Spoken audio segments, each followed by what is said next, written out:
bit more rain across northern Scotland. Nothing heavy, but some light and patchy rain on and off here. Perhaps a few more breaks over the Midlands and North Wales to reveal a bit of blue sky. But for most, Thursday is, again, mostly cloudy and mostly dry. That will continue through Friday and Saturday, but changes are on the way for Sunday. Expect warm spells with the odd rude interruption. Box Boilers sponsors the weather on GB News. There's just 3 weeks left to see how you could be our biggest winner this year. First, you could be driving away with this brand new Benamar Primera motorhome. This luxury vehicle comfortably sleeps 4, has its own fitted kitchen and bathroom areas, and comes complete with fitted awning and bicycle rack. And that's not all, as we'll also give you a whopping £30,000 in tax-free cash to spend however you like. For another chance to win, text WIN to 63225. One entry costs £2.50 plus one standard network rate message. Or text BONUS to 63225. 5 entries cost £5 plus one standard network rate message. Go to gbnews.com/win. Entries start at £2.50. Call 0903 686 3232. Calls cost £2.50 plus your network access charge. Or post your name and number to GB16 PO Box 8690 Derby DE1 9TT. UK only. Entrance must be 18 or over. Lines close at 4 p.m. on the 31st of October. Please check the closing time if listening or watching on demand. From the school run to the home run, watch a new show for all of Britain. He can say whatever he wants. A straight-talking show where all voices are heard. And, you know, when are we going to stop talking about smashing the gangs and actually do it? With the stories that matter from every part of our country. There's a bit of a crash landing there for your Chancellor. Bold, fearless and standing up for you. That's me, Martin Daubney, 3 p.m. till 6 p.m, weekdays, here only on GB News. The People's Channel, Britain's news channel. Westminster's full of talk, but out here, it's the real world. Am I allowed to talk now? No, that's it. This is where it matters, real people and real lives. That's what politics is all about. In fact, has Trump made a good start? No. Straight answers, no spin, and just a couple of pints. How many fingers have I got up? About 10. So join me for Lee Anderson's Real World every Friday at 7 p.m, only on GB News. The People's Channel, Britain's news channel. You want to know what's really going on in the corridors of power? Labour don't know what to do with you half the time, and that makes you quite lethal in the chamber. Get behind the headlines with Chopper's Political Podcast. Join me, Christopher Hope, as I sit down with the great and the good of British politics. We'll see where this ruling takes us. These are the stories shaping our nation. Chopper's Political Podcast, available now on all platforms. Listen in and stay ahead. Decisions made in Washington aren't just shaping America, they're shaping Britain too. From migration to global security, from crime to health. Whatever happens in the White House today will be felt in your town or city tomorrow. That's why The Late Show is live from Washington, D.C. Cutting through the politics to show you what it all means for Britain. The Late Show live every night at midnight. Only on GB News, Britain's news channel.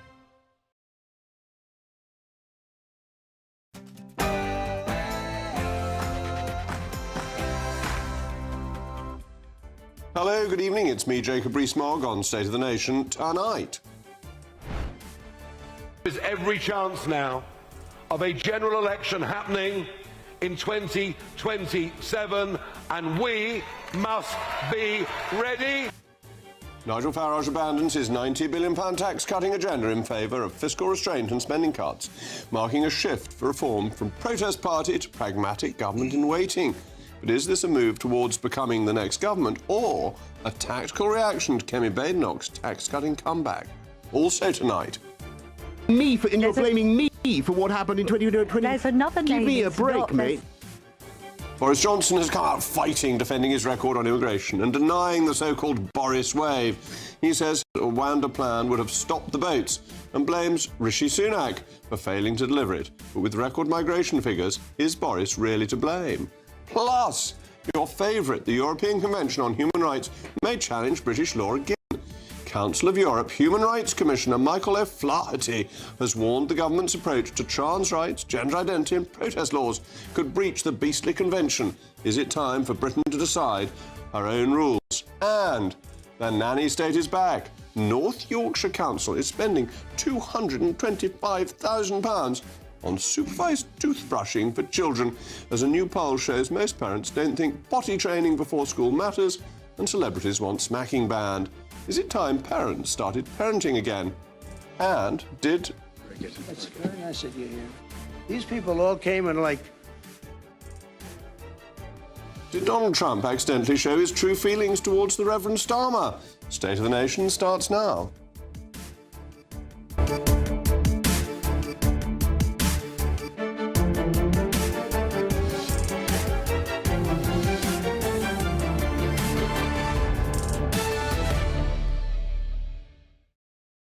I'll also be joined by my most pugnacious panel, the former editor of The Sun, Kelvin Mackenzie, and the journalist and broadcaster Michael Crick. As always, let me know your views, mailmog@gbnews.com. But now it's your favourite time of the day, the News Bulletin with Sam Francis.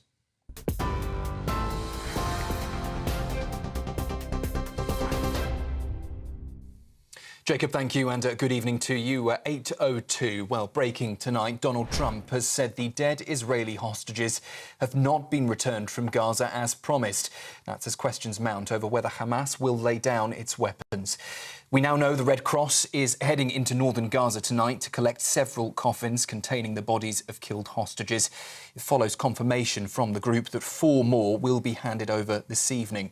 So far, Israel has received 4 bodies, with 24 still believed to be inside Gaza. The Red Cross says that locating those bodies will be a massive challenge. Meanwhile, Israel has told the United Nations it is halving aid deliveries to 300 trucks a day and banning fuel and gas except for essential humanitarian use. Reports from Israeli media also suggest the Rafah crossing will remain closed after Hamas missed its deadline to return all hostage bodies. Well, in the last few minutes, speaking at the White House, Donald Trump warned Hamas they could be disarmed quickly, and he said perhaps violently if they don't comply. if they don't disarm, we will disarm them. They know I'm not playing games. Okay? Now, we did something monumental. We got the hostages back. That was the first thing we had to do. Above all else, get the hostages back. Now, they misrepresented because we were told they had 26, 24 of dead hostages, if we can use those terms.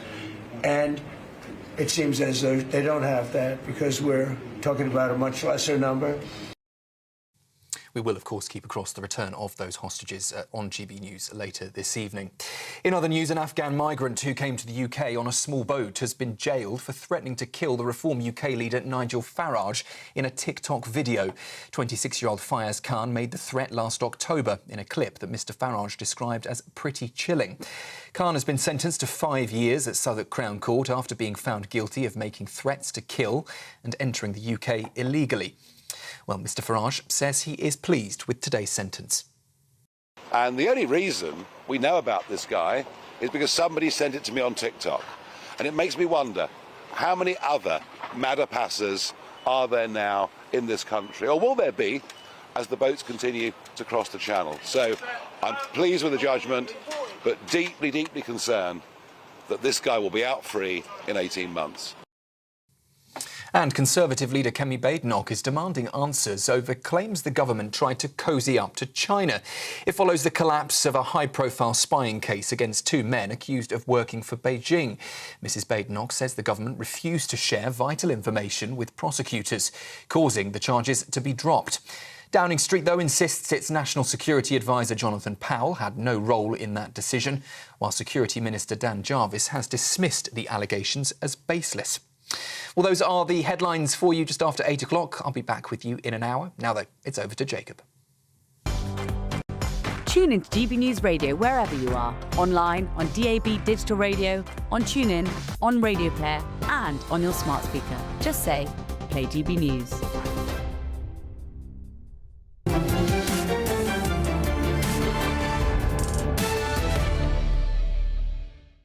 Welcome back to State of the Nation. Is Reform finally serious about becoming a party of government?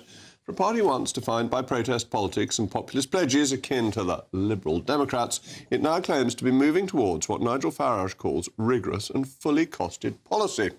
Just a year ago, Reform's manifesto pledged £90 billion in tax cuts. The promise to reduce taxes for working people. It promised to raise the personal allowance to £20,000, lifting the higher rate threshold to £70,000, while scrapping inheritance tax on estates under £2 million. It's ambitious, but according to the Institute for Fiscal Studies, unrealistic. Now, Mr Farage has said a government led by him would not make tax cuts before cutting public spending, shrinking the civil service, and ending the practice of borrowing to fund government spending. This is a significant shift from Reform's original tactics, and a sign that Reform knows it needs to sound credible and practical if it wants to be more than a protest party. We're told this new economic strategy will form the centrepiece of Mr Farage's speech next month, and that the focus will shift to promoting growth, energy investment and welfare reforms. Far more serious and pragmatic tone has been adopted. Now, this is not the first example of Reform distancing itself from policies it advocated prior to becoming a parliamentary party. Talk of abolishing the House of Lords or introducing proportional representation have all but disappeared since the last election, since Reform put itself in the running for government rather than disruption. But the question must be asked, would Reform be talking this week about fiscal restraint and responsibility and credibility if the Tory leader, Kemi Badenoch, hadn't announced last week a fully funded stamp duty cut alongside £47 billion in expenditure savings and concentrating on fiscal responsibility and economic competence? Many have said that Mrs Badenoch's speech last week was an unexpected re-emergence for the Conservatives back into the political race, a development which Reform is responding to by providing its own pragmatic but small c Conservative tax agenda. These policies have traditionally been very popular with the public and have won votes, a safe, considered but appealing basis, allowing people to keep more of their own money but implement it in a sound and cautious way. The party that built its brand on rebellion is now trying to sound like a government in waiting, and it's to be seen whether it works for Reform and Nigel Farage. As always, let me know what you think, mailmog@gbnews.com. But I'm really pleased now to be joined by the Deputy Leader, indeed former Leader of Reform, Richard Tice. Richard, thank you for coming in. Very good evening. This seems to me to be really important in the evolution of Reform as a party, that the Lib Dems could get away election after election promising the earth, thinking they'd never have to deliver. You as Reform and previously as UKIP were able to promise things because you knew you couldn't win a majority. Now you think you maybe win with a chance. You have to focus on a credible economic policy so old promises go. Well, I take issue with the fact that you suggested we're not serious. We've always been deadly serious. That's why we're now leading in, I think, 120 national polls. And far from your assertion that we're copying Kemi, let me just suggest, actually, that the Conservative Party is copying us. For example, we're the ones that talked about scrapping net stupid zero, and now the Tory Party is catching up. What she hasn't caught up with on is the issue of voluntarily paying taxpayers' money to the tune of £20 billion plus every year, voluntarily enriching city banks on the payment of interest on the quantitative easing printed money reserves. But we were the ones who had the first page in our manifesto last year, Jacob, the very first page that people all forget about, that talked about savings. And as we take over 10 councils that we now control, we're starting to deliver hundreds of millions of pounds of saving. I'm the guy that identified the mismanagement of the local government pension scheme costing billions of pounds of taxpayers' cash and the underperformance you understand about investment management. So we're already identifying huge savings, but the reality is the state of the country's finances are dire and getting worse. And so we will be in such a situation, we don't know how bad it'll be, that we've got to make major cuts in wasteful, unproductive government spending, slash wasteful regulations, and then you can have what I call performance-related tax cuts. All right. I mean, to go to the last manifesto, actually 90 billion of tax cuts wasn't serious. I, like you, would love to see the tax threshold base rate up to £20,000, but that was never affordable. That's what I mean about you're becoming serious. You're moving away from nice to do things that we would like to get to in the long term to saying, well, actually, we might have to implement this. And that's the first point, that you are taking a more considered approach. Well, again, the reason I reject that, it's always been considered, is because the Institute of Feeble Studies, with their ridiculous analysis, they gave no credit for the key issues I've just talked about. I'm the guy who started talking about the Bank of England. I'm the guy that said net stupid zero will cost 30 billion. The Institute of Feeble Studies ignored that. The OBR's now said Tice is right. So actually, we've been deadly serious about this. The IFS uses the same model as the OBR and the Treasury, so inevitably it comes up with the same static form of economic growth from changes in government. Their back of the fag packet analysis of us was ridiculous. Anyway, I'm not its greatest admirer, so we can agree on that. And I also strongly agree with you on net zero. I even did 7 weeks as Energy Secretary and agreed with you when I was doing that job. But it's the interest paid to bankers. That's really difficult because that money doesn't just disappear. It has to be paid somewhere. You would simply shift it from being paid by the Bank of England to being paid by customers, because that's what has happened. Ultimately, Jacob, most senior economists now agree with me. 2 former deputy governors of the Bank of England agree with me. This is a voluntary decision. Nigel and I met the governor of the Bank of England a couple of weeks ago. Hear me out. And this is a fiscal decision that should be taken by Parliament, not by an unelected, unaccountable monetary policy committee. There are 2 things. I very much agree with you that the Bank of England should not be selling the bonds prior to maturity that it bought as quantitative easing. That quantitative tightening should not crystallise losses. That's triggered tens of billions of losses. That's absolutely right. I've been talking about that for a year. Yes, indeed, as actually has John Redwood and so on. So a number of people have been pointing that out. And I think you're right to do so. And I thought it was a mistake of the Conservatives not to instruct the Bank of England to deal with this. And Kemi hasn't touched this, maybe because she doesn't understand it. But it's the other point. I'd be much more cautious of not paying interest on the deposits, because that would simply feed through to customers paying high rates of interest. You're wrong. The likes of Liam Halligan, the likes of Roger Bootle, the likes of Sir Paul Tucker, and many other very senior people agree with me. Here's the point, right? Who do you enrich? Do you enrich the city banks, who only passed a fraction of the money on to the savers, or do you say this is taxpayers' cash, we're guardians of taxpayers' money, this is a voluntary decision, other central banks are not doing it in the way we are? Well, that's certainly true. Other central banks do it in a different way.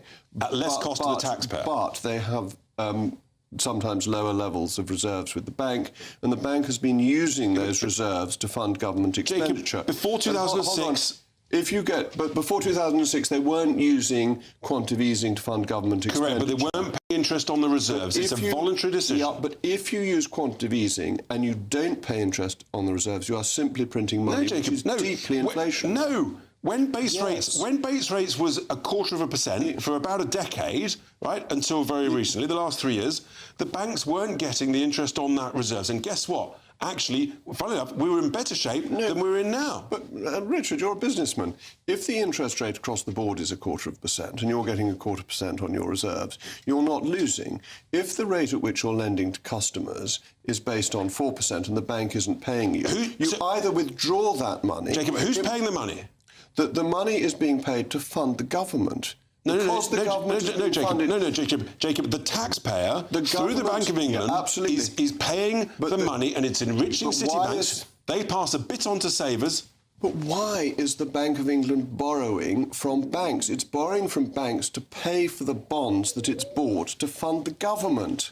No, Jacob, the bank printed the money. No, Jacob, you're completely wrong. The banks printed the money. Right, our QE policy is costing double the ECB and treble the Fed because we're doing it wrong. There are two separate bits of it. One bit we're definitely doing wrong, but the bit you're saying we're doing wrong, the second So are you saying that 2 former deputy governors of the Bank of England are wrong? Are you saying that the senior economists like Bootle and Halligan are wrong? I'm more than happy to say that governors of the Bank of England are wrong, let alone former deputy governors. He is wrong on this. Difficulty with criticising. I think you're in a minority of people who understand this issue, who say actually I think this would be a most extraordinary. So why are other central banks not doing it? Well, other central banks have started from a different position, and the transmission mechanism of interest rates through the ECB isn't working effectively because of not paying interest on deposits. The Federal Reserve is in a different position from the UK, but it's funny how everyone else is in a different position, but they're a central bank. They're using taxpayers' cash. We're in a dire state. I'm negotiating on behalf of the taxpayer. Yeah, but you're absolutely right on the not selling the bonds before maturity. Right. We agree on half. We disagree on the other half. On the other half of it, you would cause such a dislocation in the banking system I've literally by doing that. I've had banking analysts, I've had bankers say to me privately, Jake, they're emailing me saying, Richard, you're right, we can't say so publicly. It sounds an easy solution, it isn't. You cannot take billions of pounds out of the banking system without creating a banking crunch, and that would put up mortgage rates and it would decrease deposit rates. Jacob, it has to happen in one way or the other. Jacob, we agree to disagree. I know I'm right. I know that I've got the support of so many others. This is an outrage, and it's costing tens of billions. All right. You agree with me on net zero, right? Of course I do. Right? And then the waste everywhere. I mean, no one else said that the local government pension schemes was being mismanaged, was underperforming. We've identified that. The truth is, we're deadly serious. We're serious business people. Into all the we know, nonsense. Absolutely, which I identified. I just think we're more competent about delivering savings than the Conservative Party. You talk the talk and never deliver. Okay, is Kent County Council going to put up the council tax next year? What people haven't told you is that the government is demanding with the threat of withdrawing money that all councils, all councils put up the council tax. No, they're not. Not if they can find savings. We're finding savings. But can you find the savings not to raise the council tax? That's what you promised people. No, Jacob, this is the real test. We are finding the savings, but the government will withdraw money if people don't increase their council taxes by up to 5%. That's the harsh reality that we're not being told. If your sums don't add up. No, that's absolutely nonsense. No, they are demanding councils increase. I think this is a real challenge for you. And Jacob, the cuts. We're finding the cuts. We've been saving hundreds of millions of pounds. Well, I've saved billions of pounds on the local government pension scheme. Okay. What's not to like? I'm related to a Kent council taxpayer. I will ask her if her council tax goes down in April. Thank you very much to Richard. In a moment. You're blaming me for what happened in 2020. There's another name. Give me a break, mate. Boris Johnson has come out fighting, defending his record on immigration and denying the so-called Boris wave. But with record migration figures, is Boris really to blame?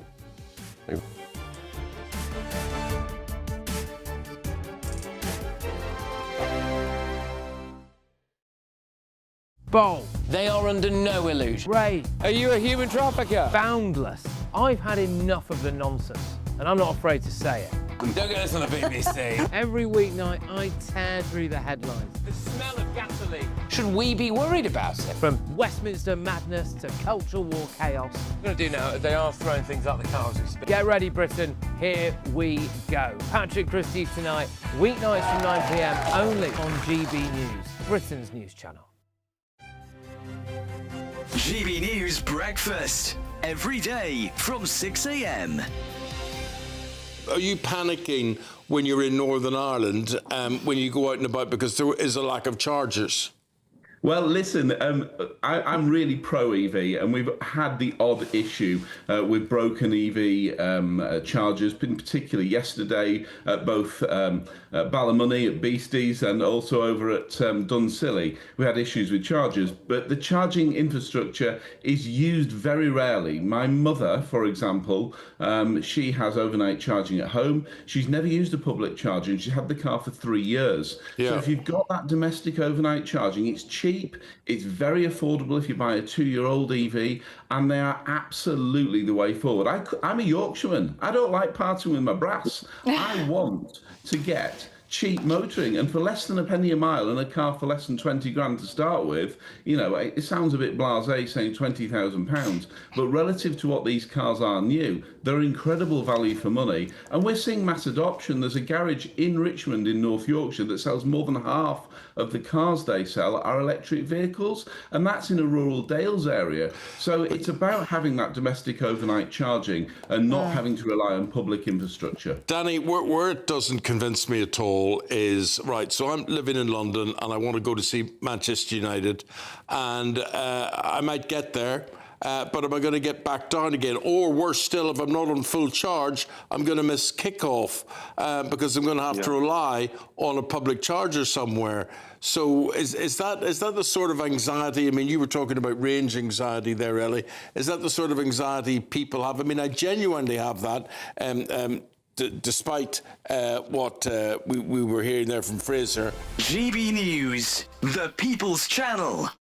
Hi, I'm Michelle Dewberry, and my show is your opportunity to cut through all the noise and dive in headfirst to some robust debates. Ideas clash. Situation, no, isn't it? No, Because the failure is... You're deliberately avoiding my point. Nothing's held back. And if you think this is the end of it, wait for more. And we do not shy away from the difficult stuff. Sometimes I want to shake people and say, if only you understood. So join me on Jubes & Co. weeknights at 6 p.m, only on GB News, Britain's news channel.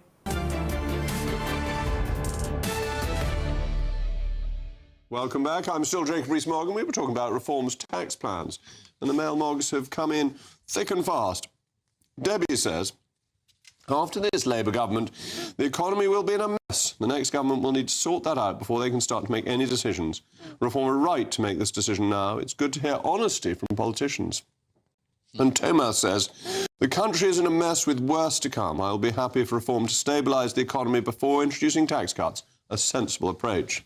And Nellie is not very helpful today. She says, sorry, Jacob, you were part of a government that supported sky-high taxes and spent 14 years ballooning the national debt.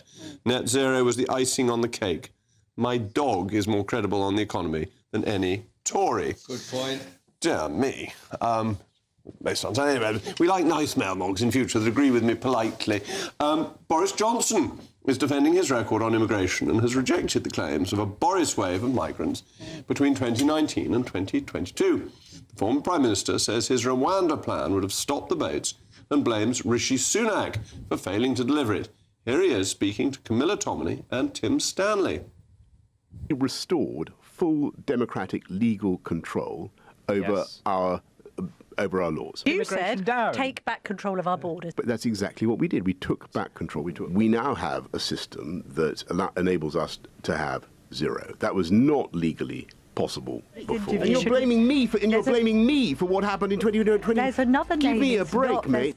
Mr Johnson insists he took back control of Britain's borders, but with record migration figures, is Boris really to blame? Well, I'm joined now by my most pugnacious panel, the former editor of The Sun, Kelvin Mackenzie, and the journalist and broadcaster, Michael Crick. Kelvin, Boris has a point, doesn't he, that actually, for the last 2 years, he wasn't the Prime Minister.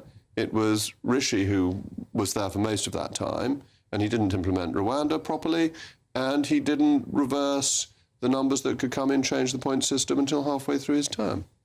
Right. I think Boris was a disaster as a Prime Minister, and on this particular issue, he set the groundwork for what Rishi was left with. Now, Rishi didn't have any political strength, but Boris did. He came in with a thumping great majority and could have done anything. He could have done anything that, for instance, Reform are likely to get elected on in a few years' time.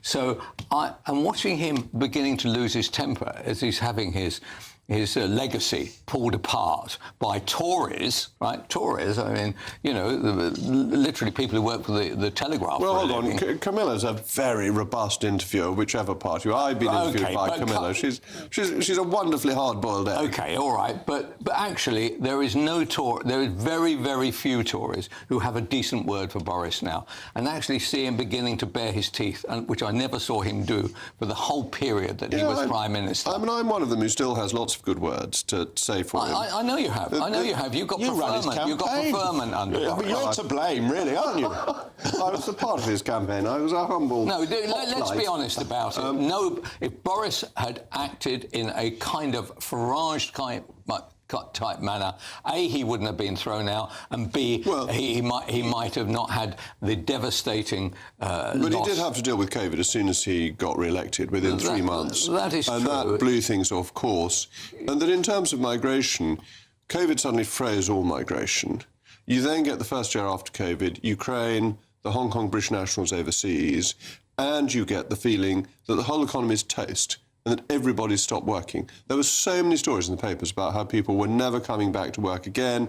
The only way to have any economy was migration. I refuse to accept that Boris was some kind of innocent in all this, and all this stuff was happening around him, and he felt constrained to do anything about it. He was, by the way, a very good advocate to getting power, and when he was in it, didn't know what to do with it and turned out to be absolutely hopeless. There is virtually no Tory alive who has a decent word for him now, and I agree with them. All right, Michael.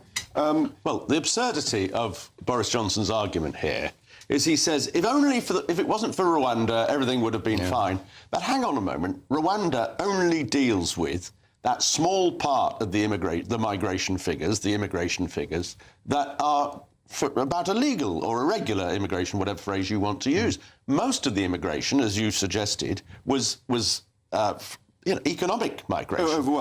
Demand. So even if the Rwanda scheme had been wonderful and everybody had been deterred from coming across the channel in boats, the figures would only have been a little bit lower. Yeah, but even if you allow for some other irregular migration through other sources. You're absolutely right. But isn't all the anger about illegal run total migration that actually what really annoys people is this feeling that you come over, you get housing, you get an hotel, you get looked after, you get a GP, you get a taxi to the GP, and that lots of people I meet don't actually object that strongly to people coming over here legally and work. They may think the numbers are a bit too large, but it's not what causes the real anger. No, and indeed, I mean, the whole of this argument, we should have had a graph on the screen showing the figures for migration and net migration, and then taking off the bit that is irregular or illegal, and showing how this vast amount was the kind of migration that people are willing to accept. Although even those figures, you know, we're getting on. I mean, I'm ending up being to the right of you on this. Those figures were sort of, even allowing for taking off the irregulars, it would be 750,000 at one stage net, and that actually does have a huge strain on public services. I totally buy that, and I totally disagree with you about that, honestly, Jacob. There's the suggestion that most people are quite kind of relaxed about the size of migration. Honestly, it was completely out of control, and actually remains a massive problem for the Conservative Party if they ever want to do the election. I see they've got 17 points in that YouGov poll tonight. They're only 4 points ahead of the Greens. I mean, let's be honest about it. The whole thing could still implode in a vile way. So honestly, people don't feel the same. I think people feel concerned about the changing shape and colour of their country. Now, we do want good people, but why don't we do what Dubai do, which would give you a visa? And by the way, if you cross that visa, then I'm afraid you have to go. So, but no, I think people are concerned. And honestly, $1 million a year. The other thing to say about Boris Johnson is that he has passed form on this. I mean, remember when he was mayor of London and he advocated actually an amnesty for irregular or illegal migrants. He is, you know, by personal inclination, pro-immigration. Now, I don't have a problem with that. I have a problem with the scale of it. So I think to actually blame him for the so-called Boris wave, I think he does bear some responsibility for what happened, and that responsibility extends beyond his time in office, because after all, your influence continues for a year or two. Did you understand what $1 million a year was likely to look like? Did you know it was going to be $1 million a year? I had no idea it was going to be $1 million a year. Right. No. So that's my feeling, is that even senior members of the Conservative government didn't know what the say. I do remember sitting in a meeting when Liz was Prime Minister, that brief period, when all the pressure from the Treasury, from the official line, was for more migration, and only 2 people were opposing this, one of whom was Suella. Won't tell you who the other one is, but you may be able to guess. Anyway, I think Boris is a great man and was the saver of his country. Despite his Brexit. Thank you to my panel. In a moment, the European Convention on Human Rights may challenge British law again and has warned the government's approach to trans rights, gender identity and protest laws could breach its convention. Is it time for Britain to decide her own rules?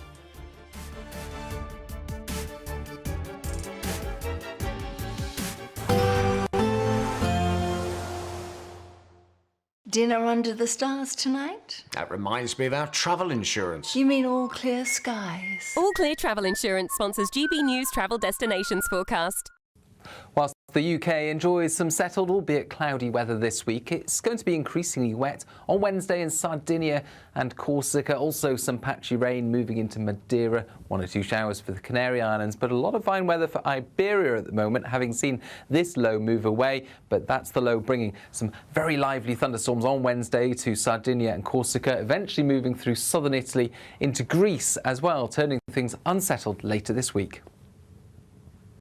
All Clear Travel Insurance sponsors GBNews Travel Destinations Forecast.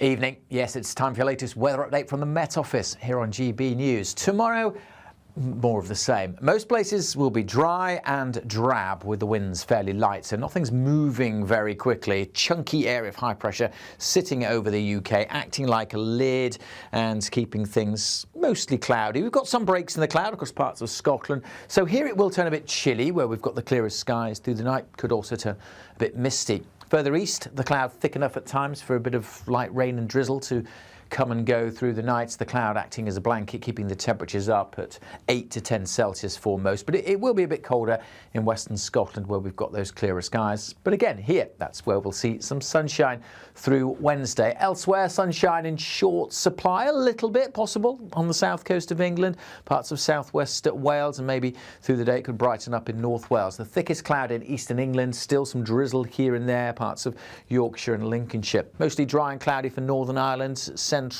and southern Scotland, and indeed the far north of Scotland, with some outbreaks of rain likely across Shetland in particular first thing. But a good part of northern Scotland, across the mainland at least, should again see some blue skies and some sunshine. Feeling quite pleasant here with light winds and temperatures getting up to 12 or 13 degrees. Not all that pleasant across eastern England with some drizzly conditions and that thick cloud, and temperatures here again only 12, 13 degrees. With some brightness further south and west, we might sneak up to 15 or 16 Celsius. Thursday, well, kind of more of the same. If anything, a little bit more rain across northern Scotland. Nothing heavy, but some light and patchy rain on and off here. Perhaps a few more breaks over the Midlands and North Wales to reveal a bit of blue sky. But for most, Thursday is, again, mostly cloudy and mostly dry. That will continue through Friday and Saturday, but changes are on the way for Sunday.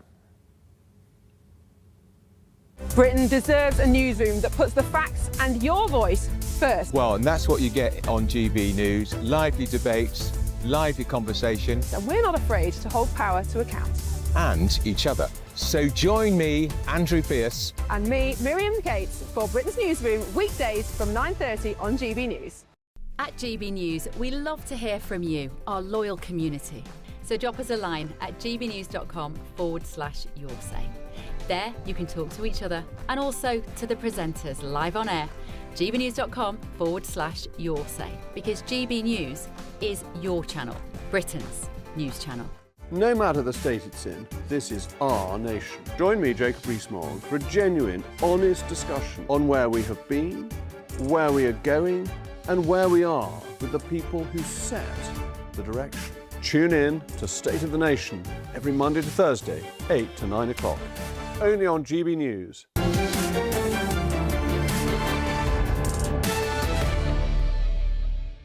The European Convention on Human Rights could override British law yet again, as it warns the government's approach to trans rights and certain protest laws may breach its rules. Michael O'Flaherty, an unelected Strasbourg bureaucrat and the Council of Europe's Human Rights Commissioner, says new trans guidance on biological sex and the response to Palestine Action supporters risks breaking foreign human rights laws. In letters to ministers and MPs, Mr O'Flaherty warned that recent policies could leave trans people in an unacceptable intermediate zone and cautioned against laws that restrict peaceful assembly or force people to remove masks while demonstrating. Is it time to leave the ECHR and to decide our own rules? Well, I'm joined now by the well-known human rights campaigner, Peter Tatchell. Peter, thank you for coming in. I mean, it seems to me that Mr O'Flaherty could be in the pay of reform because he's made this intervention at a point at which the European Convention is very unpopular, and he's done it on an area that was effectively settled by our Supreme Court just a few months ago. Is he a sort of undercover agent for us leaving the convention? I don't think so, but the bigger point is, whatever criticisms people may have of the European Convention on Human Rights, it does protect everyone against an overbearing state. It gives the individual citizen protection against abuses by the state. And that's a very important safeguard which we should all cherish. And that it will protect people who are critical of the ECHR. They will be protected.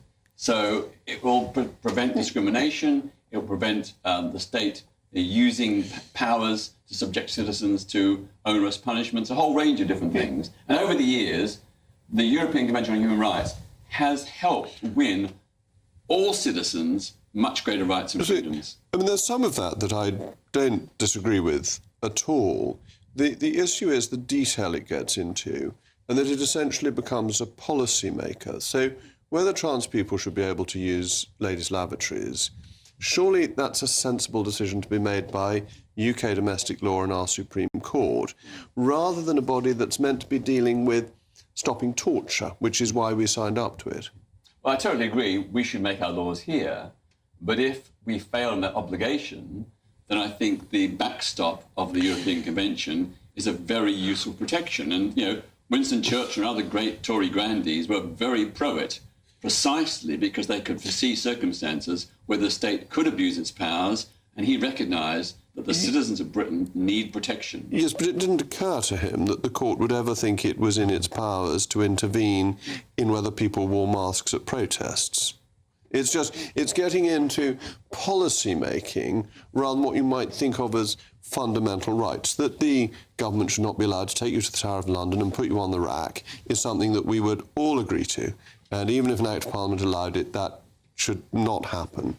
But this is getting into the absolute minutiae of how you police a large protest. And it seems to me that it's exceeding its authority, and it has no mandate to do that. Nobody voted for it to do that.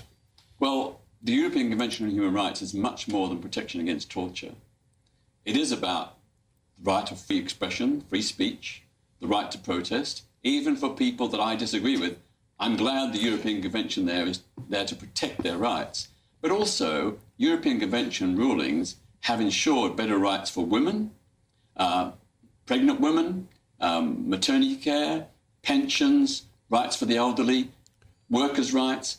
A whole range of different policies have been advanced thanks to the protections and guarantees in the European Court of Human Rights. Now, obviously, I agree it'd be much better if these rights were decided by our own Parliament and Supreme Court. But when they've ignored the protections needed and failed to act, then I say I'm so glad the European Court was there. But shouldn't any court have ultimately a legislature that can change the laws if the court acts beyond the powers that it was given in the first place? And that the European Court lacks that? Well, certainly I agree that the European Court of Human Rights should not act beyond the powers set out in the Convention. But I've yet to see any examples where it has gone beyond its reach. All right, let me bring the panel in. Kelvin, I mean, do you think this is fair, that actually we need rights protecting and that the European Court does a reasonable job of it? Well, I think the world has changed dramatically since Winston Churchill thought this was a good idea. I mean, we have enough layers of protection in this country and our judicial system in order to protect ourselves. We don't need any help from anybody from, quotes, Europe, unquotes. And all I guarantee with this, with the trans thing, with the Palestine Action thing, and with various other thought processes that this chap has, and I presume he has to get his money from somewhere by issuing such notes, I guarantee to you that two things will happen. One, we already have the Tories saying it's going. We have Reform saying it's going. Actually, I suspect by the time that Labour decide that they don't wish to be utterly humiliated in the next election, you're going to see a massive watering down of it. So I think we're seeing... I'm grateful for this, actually, because in some ways I think we're actually watching the end of ECHR. Michael, if I can ask you the same question as I asked Peter in the beginning, isn't O'Flaherty basically playing with the hands of people like me who want us to pull out of it anyway by coming up with this recommendation not long after the Supreme Court seemed to have settled the trans issue? It's very unpolitic of him. Well, what O'Flaherty is saying on the trans issue is that the issue hasn't really been settled because a lot of trans people are left in what was the phrase an intermediate zone. And he's basically arguing that these, trans people have the right to be treated with dignity like the rest of us, to be protected from discrimination, these are his words, and to participate in all areas of everyday life. And he's suggesting that under the Supreme Court judgment, and indeed people were saying this at the time, that there is this area of uncertainty and that needs to be resolved. As for the Palestine Action protests thing, I think 3 cheers for Mr O'Flaherty. It's absurd that the police is spending so much manpower arresting hundreds of people for supporting Palestine Action when they should be out catching burglars. Well, I'm glad to say that isn't the topic of today, because we might find some interesting views on that one. Thank you as always to Peter for coming in, and indeed to my panel. In a moment, the nanny state is back. North Yorkshire Council is spending £225,000 on supervised toothbrushing. If my children are watching, I hope you note. For children, as a new poll shows, most parents don't think potty training before school matters, and celebrities want smacking banned. Is it time parents started parenting again? And... That's very nice of you. These people all came and did Donald Trump accidentally show his true feelings towards the Reverend Starmer?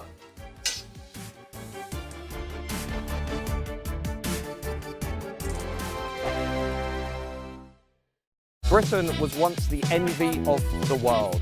But look around. A nation that no longer knows what it is or where it's going. A country that's broken.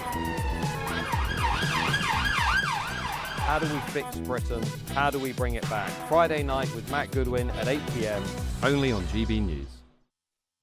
You want to know what's really going on in the corridors of power? Labour don't know what to do with you half the time, and that makes you quite lethal in the chamber. Get behind the headlines with Chopper's Political Podcast. Join me, Christopher Hope, as I sit down with the great and the good of British politics. We'll see where this ruling takes us. These are the stories shaping our nation. Chopper's Political Podcast, available now on all platforms. Listen in and stay ahead.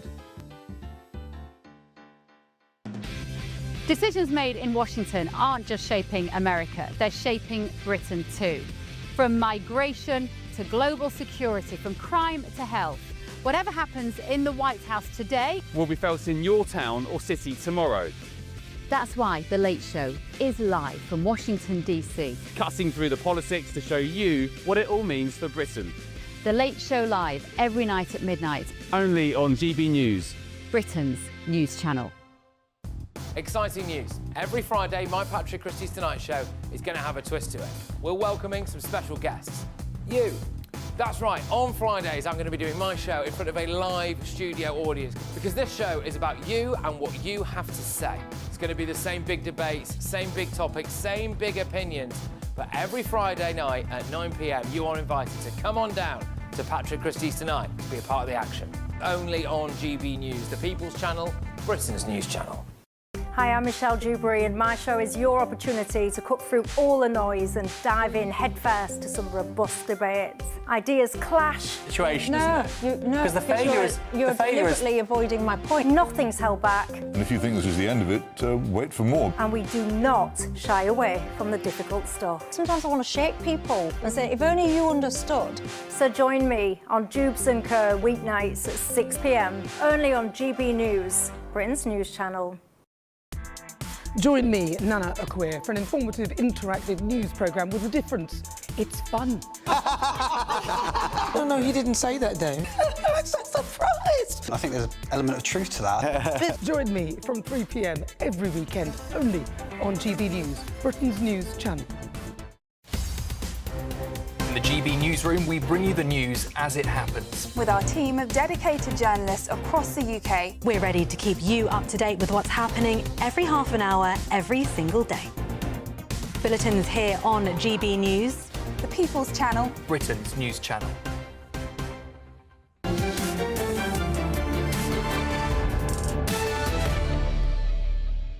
The nanny state is back. Today it's been revealed that North Yorkshire Council is spending £225,000 of taxpayers' money on a 5-year programme of supervised teeth brushing for children. Also, we learned today that a new poll shows 6 in 10 parents don't think it's important to have potty trained their children before they start school. All this while celebrities lead a campaign to criminalise smacking children. Is it time we expected parents to go back to parenting their own children? So let's go back to my panel, Calvin Mackenzie and Michael Crick. Michael, isn't this all parents' responsibility, and don't they just need to pull their fingers out? It is, but how do we make parents take up their responsibilities and make sure that their children do know how to brush their teeth and do regularly do it? It's very cheap, this programme. It's only about 5p per inhabitant of North Yorkshire per year for the 5 years. And the potty training stats is extraordinary, isn't it? It's quite shocking. And that one you can't ignore. The disruption it must cause in primary schools these days.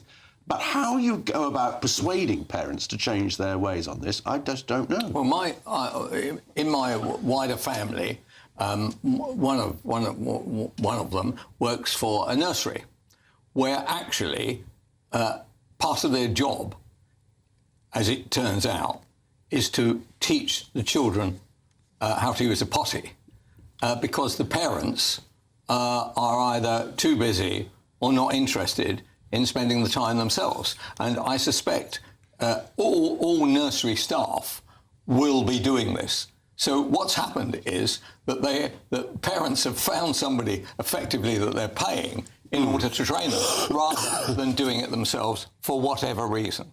And I am absolutely staggered by this. And actually, the potty training may not even happen when those children are on the verge of going to primary school at 5 years old. And so the other thing is that the middle-class view of what a parent is often doesn't seem to transcend into all areas of kind of social life. And that, I find that staggering. But is it part of the problem that the state is taking charge of everything? So if you say the state will teach you how to brush your teeth, it'll change babies' nappies, why should parents bother? It's going to be done by somebody else. Well, and there's the infantilisation of us all by the state involving itself too much. That's why the state has got to think of nudging people into doing these things.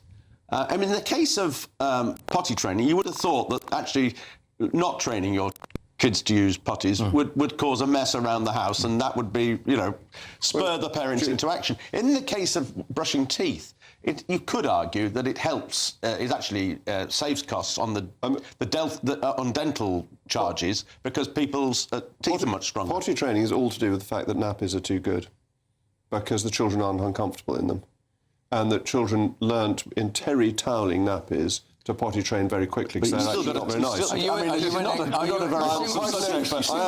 am an expert, and a nanny is the expert. I ought to bring her on, actually, because... I thought you said you've never changed in that. Is that right? I didn't, because the new generation, so my children, as opposed to the first lot of us, were much older because nappies are simply so comfortable. The children don't dislike them, whereas terry toweling nappies were horrid. Anyway, enough on nappies. Smacking. Michael Caine, it slightly amuses me that somebody called Caine is against caning, but caning children, do you think this should be illegal? I do, actually. I mean, my own record on this is not perfect, but I do on reflection. I think the world is changing, and I think we are allowing... it's sort of barbaric, really, that the state condones this. Well, I was at my school, at Allains. I was caned for some infraction. In fact, it was quite a clever idea, actually. There was a small teacher, and he stood on the chair, and I took out the bands of the chair, and he shot into the middle of that, and then he fell off the dais. And that, by the way, that triggered off a massive issue, which a few years later led to them exiting me from the school. But so I am, and I was caned for that. So there's a story for the Sun tomorrow. So the issue actually, I think it should be banned.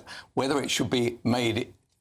Do we really have to have a law against it? I'm strongly against hitting children. I've never hit my children, and I don't approve of hitting children. But other parents have perhaps more complicated and difficult lives than I do and may lose their rags more than I do.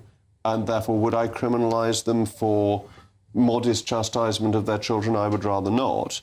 But they certainly, in my view, shouldn't do it. I'm very much against it, but I wouldn't criminalise it. If you saw somebody smacking a child in a department store, for instance, in some kind of public area, there will be a lot of shock in the area, and I think there might be violence towards that person. All right, well, we've got a statement. This is very exciting. Bait your breath. North Yorkshire Council's executive member, sounds very important, for Health and Adult Services, Councillor Michael Harrison, says it can cost around £1,400 for every child who is admitted to a hospital for their teeth to be extracted. An investment, such a bogus word. This is spending, you old goose, of £45,000 a year presents real value for taxes. Exactly the point I was making. In reducing the the financial cost of poor oral health, as well as helping prevent children having to go through what is usually quite a traumatic experience. Well, I believe in Europe they say "eh by gum," and the gums will be in better condition if they've brushed them nicely. World leaders gathered in Egypt for a summit yesterday following the implementation of Donald Trump's Gaza peace deal. But while the President of the United States was speaking, this happened. Where's the United Kingdom? Where's our friend? Come here. Is everything going good? Very good. That's very nice that you're here. These people all came in like 20-minute notice. Did you see him put his hand up in that twee little way? Anyway, this awkward moment between the US President and our Prime Minister has, in the modern argot, gone viral, with many asking if we are now learning of Donald Trump's true feelings towards the Prime Minister. Michael? I don't think you can read anything into that, really. It's not as embarrassing as that moment when he held Theresa May's hand in the White House colonnade. That was awkward, but jump on a plane at 20 minutes to and then turn your back on him. I thought the most ridiculous part of that was when he was asked, is it all good? Because he's 5,000 miles away, the British Prime Minister says, very good. If he'd said that over here, right, if he'd said that in Whitehall, there would have been a riot. There is nothing very good going on right now, and he's part of the responsibility of it. In the old days, the Sun might have run a headline saying, crisis, what crisis? Yeah. But I think that even predates you, doesn't it? It does, yeah. Was that Larry Lamb? It was Larry Lamb. Brilliant editor, by the way, brilliant editor. A very distinguished 1979, wasn't it? Yes. Yeah, correct. we're all reminiscing here. But before we reminisce... Not that I was a Sun reader, even then. Yes. Oh, dear. But doesn't this show that Starmer actually probably isn't as thought of as highly by Trump as he likes to pretend? Yes, I'm not sure it does, no. But I suspect nonetheless that he's not as highly thought of by Trump as he'd like to pretend. He'd like to pretend. And that he doesn't present himself prime ministerially. It's not in him. I mean, the idea of saying, is the United Kingdom here? I mean, he's the Prime Minister. So I half blame Trump for this. But, of course, you know, he comes forward like a little schoolboy. Hello. Yes. That's right. That's the funniest bit, is the putting his hand up as if he's back in front of the school. Yes.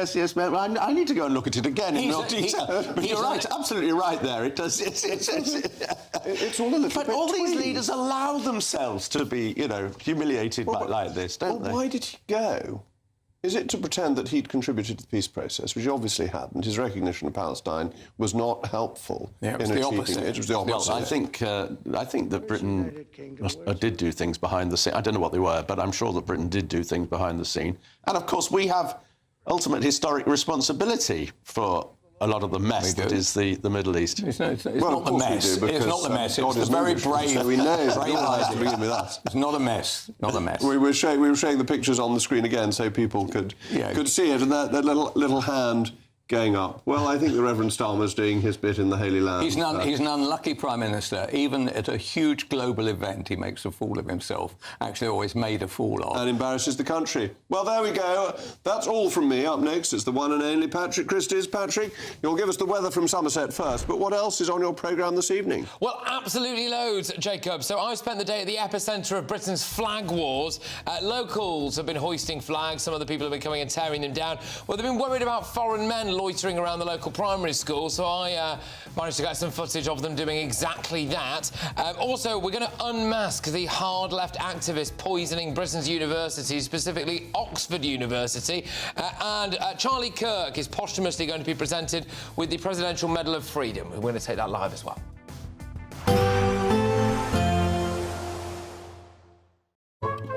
Today's outlook: cool, calm and completely horizontal. Boxed Aircon sponsors the weather on GB News. Evening. Yes, it's time for your latest weather update from the Met Office here on GB News. Tomorrow, more of the same. Most places will be dry and drab with the winds fairly light, so nothing's moving very quickly. Chunky area of high pressure sitting over the UK, acting like a lid and keeping things mostly cloudy. We've got some breaks in the cloud across parts of Scotland, so here it will turn a bit chilly where we've got the clearest skies through the night. Could also turn a bit misty. Further east, the cloud thick enough at times for a bit of light rain and drizzle to come and go through the night. The cloud acting as a blanket, keeping the temperatures up at 8 to 10 Celsius for most. But it will be a bit colder in western Scotland, where we've got those clearer skies. But again, here, that's where we'll see some sunshine through Wednesday. Elsewhere, sunshine in short supply, a little bit possible on the south coast of England, parts of southwest Wales, and maybe through the day it could brighten up in North Wales. The thickest cloud in eastern England, still some drizzle here and there, parts of Yorkshire and Lincolnshire. Mostly dry and cloudy for Northern Ireland, central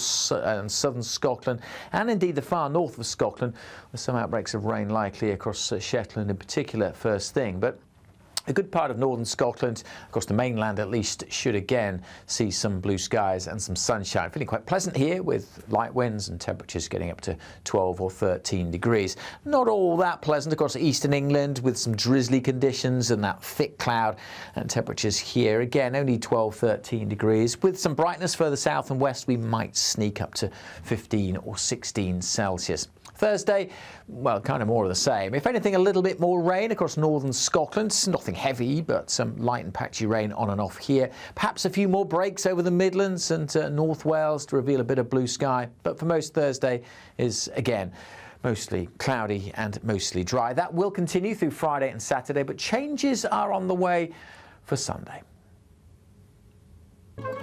Today's outlook: cool, calm and completely horizontal. Boxed Aircon sponsors the weather on GB News. There's just 3 weeks left to see how you could be our biggest winner this year. First, you could be driving away with this brand new Benamar Primera motorhome. This luxury vehicle comfortably sleeps 4, has its own fitted kitchen and bathroom areas, and comes complete with fitted awning and bicycle rack. And that's not all, as we'll also give you a whopping £30,000 in tax-free cash to spend however you like. For another chance to win, text WIN to 63225. One entry costs £2.50 plus one standard network rate message, or text BONUS to 63225. 5 entries cost £5 plus one standard network rate message. Go to gbnews.com/win. Entries start at £2.50. Call 0903 686 3232. Calls cost £2.50 plus your network access charge. Or post your name and number to GB16 PO Box 8690 Derby DE1 9TT. UK only. Entrance must be 18 or over. Lines close at 4 p.m. on the 31st of October. Please check the closing time if listening or watching on demand. From the school run to the home run, watch a new show for all of Britain. He can say whatever he wants. A straight talking show where all voices are heard. And, you know, when are we going to stop talking about smashing the gangs and actually do it? With the stories that matter from every part of our country. There's a bit of a crash landing there for your Chancellor. Bold, fearless and standing up for you. That's me, Martin Daubney, 3 p.m. till 6 p.m, weekdays, here only on GB News. The People's Channel, Britain's news channel. Westminster's full of talk, but out here, it's the real world. Am I allowed to talk now? No, that's it. This is where it matters, real people and real lives. That's what politics is all about. In fact, has Trump made a good start? No. Straight answers, no spin, and just a couple of pints. How many fingers have I got up? About 10. So join me for Lee Anderson's Real World every Friday at 7 p.m, only on GB News. The People's Channel, Britain's news channel. You want to know what's really going on in the corridors of power? Labour don't know what to do with you half the time, and that makes you quite lethal in the chamber. Get behind the headlines